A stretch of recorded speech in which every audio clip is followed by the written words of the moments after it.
இதேபோல பொள்ளாச்சி மக்களவைத் தேர்தலில் பதிவான வாக்குகள் உடுமலைப்பேட்டை சாலையில் உள்ள மகாலிங்கம் தொழில்நுட்ப கல்லூரியில் எண்ணப்படவிருக்கிறது. இதற்காக அங்கே செய்யப்பட்டிருக்கும் ஏற்பாடுகள் குறித்து விவரங்களை செய்தியாளர் சக்திவேலிடம் கேட்கலாம். சக்திவேல், இந்த வாக்கு எண்ணும் மையத்தை சுற்றி என்னென்ன பாதுகாப்பு ஏற்பாடுகள் செய்யப்பட்டிருக்கிறது? தேர்தல் ஆணையம் தரப்பிலிருந்து என்னென்ன அறிவுறுத்தல்கள் வழங்கப்பட்டிருக்கிறது?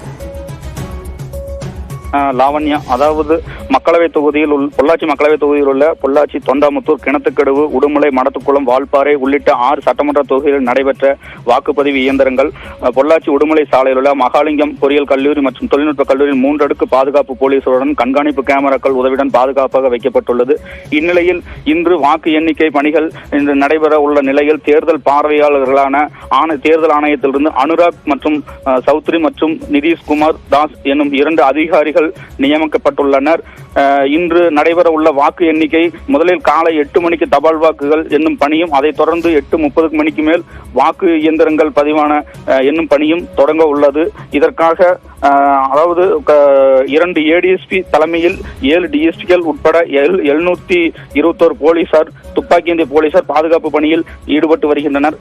காலை 5 மணி முதலே வாக்கு எண்ணிக்கைக்கு வந்த அரசு ஊழியர்கள் மற்றும் அரசியல் பிரமுக கட்சிகள் ஆகியோர் வர தொடங்கியுள்ளனர்.